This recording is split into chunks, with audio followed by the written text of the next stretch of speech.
One man operates a lunar helium-3 extraction station all alone. But at the end of the 3-year contract, he finds out that the conglomerate he works for has a giant secret.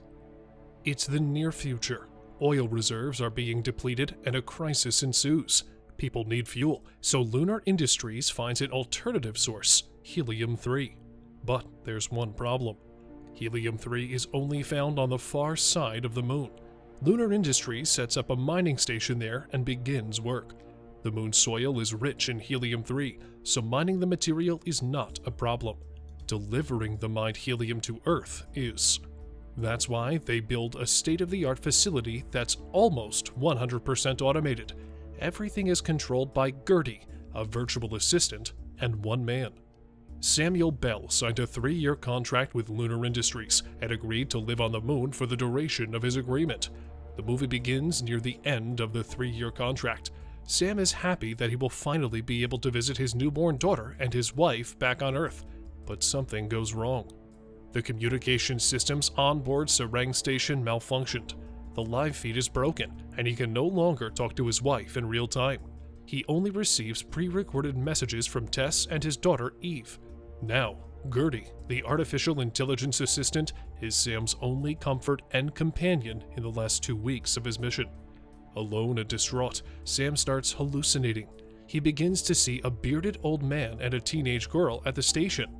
During one recovery mission where he was supposed to retrieve a canister filled with helium-3 from one of the many moon harvesters, Sam sees the image of the bearded man and the young girl. He panics and crashes the moon rover. The crash causes the air inside the cabin to escape rapidly, so Sam falls unconscious. We don't know what happened after, but we know that Sam woke up in the infirmary and doesn't remember the accident. Overhearing a conversation between Lunar Industries and GERTY makes him suspicious, so he tries to see what they're planning. As soon as Lunar Industries notice him, they order Sam to stay inside Serang Station, while the rescue team comes to repair the harvester in his place. Sam complies, but only temporarily. After the conversation is over, he thinks of a fake problem that will trick GERTY to let him go outside.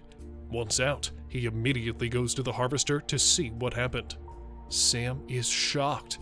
At the harvester, Sam finds his doppelganger. Not knowing what to do with the body, he takes it back to Serang Station and tries to save him. All of a sudden, the other Sam wakes up and they begin arguing about who's the real Sam and who is the clone. GERTY then intervenes and tells the doppelgangers that they are both clones of Samuel Bell, the original human who was up on Serang Station. GERTY then told the two Sams that it activated the new clone as soon as the old Sam crashed his rover. The artificial intelligence is also responsible for convincing the clones that they are serving a 3-year contract. In reality, this is just an expiration date for the clones. Every 3 years, they replace them with a new one. In addition, GERTY also implants memories of Sam's wife and daughter before being activated. Distraught by what they just found out, new Sam and old Sam go out to investigate further. Close by, they find a communications substation. This has been responsible for jamming the live feed with Sam's relatives on Earth. After talking to GERTY, the artificial intelligence helps old Sam and new Sam access the past logs of all the Sams that were previously up on Serang Station. They all died when the contract expires, but that's not the worst part. Lunar Industries also built an entire hibernation station for hundreds of clones.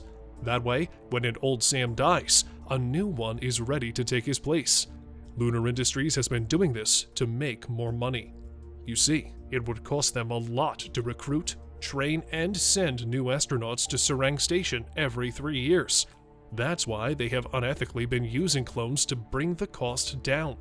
They also find out that Lunar Industries has been disposing of the old Sams using incineration chambers.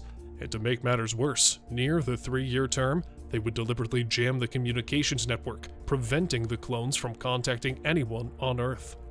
Wanting to see if there really is a family waiting for him on Earth, the new Sam uses the lunar rover to travel outside the interference radius of the station. There, he is able to finally contact someone from Earth.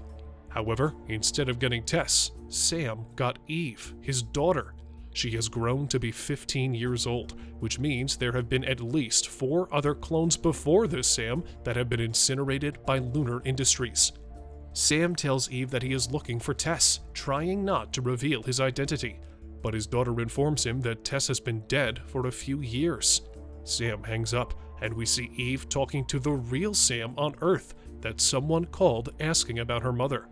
When the new Sam comes back to the station, old Sam begins to deteriorate. The same thing happened to all of the previous clones. The 2 doppelgangers know that they don't have a lot of time to devise a plan for getting back to Earth.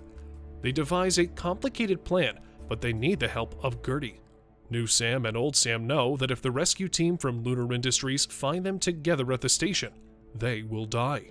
However, New Sam tells GERTY to wake up another clone from the vault and place him in the infirmary. New Sam will get back to the crashed harvester, and old Sam will be able to escape unnoticed. Old Sam realizes that he won't survive much longer because he's near the end of his 3-year term. So instead of sending New Sam to the rover, he volunteers to go back to the crash site and die there. That way, New Sam can escape to Earth and reveal what Lunar Industries have been doing on the moon all along. GERTY knows that the rescue team from Lunar Industries will check the records of everything that happened on board, so the artificial intelligence suggests they reboot the system, wiping everything off the hard drive. They heed the advice. New Sam programs the harvester so it would crash into the jamming antenna that's breaking up the signal, disabling Lunar Industries to interfere with communications once again. Live communications with Earth will be possible once again. Before hiding away, New Sam takes a canister of helium-3 with him. He plans to sell it for money so he can survive when he goes back to Earth. Just as the escape pod carrying New Sam launches and goes back to Earth, old Sam is still alive. He watches as the transport fades in the distance. The rescue team from Lunar Industries arrives at Serang Station. They immediately begin investigating everything. They want to make sure nothing went wrong. They check the infirmary and find the new Sam clone ready to begin his 3-year contract. They check the records, but they don't find anything out of the ordinary. Later, they go outside to the crashed rover, where they find the decaying body of the old Sam. The plan was successful. Old Sam and New Sam managed to fool the rescue team as well as Lunar Industries that nothing went wrong. Then, the transport pod that was supposed to bring the canisters of freshly mined helium-3 arrives on Earth, and with them, New Sam is brought back. We don't see what happens next, but from the movie's ending credits, we find out that Sam testifies about all the horrible things that Lunar Industries is doing on the moon. He reveals everything to the public, telling them how Lunar Industries interfered with communications, how they cloned the original astronaut and keep a vault of clones ready to be brainwashed into believing that they are serving a 3-year contract, while implanting information that they had a wife and daughter waiting for them back on Earth. The giant controversy and the unethical practices of Lunar Industries caused their stock to plummet, possibly taking the company down with it.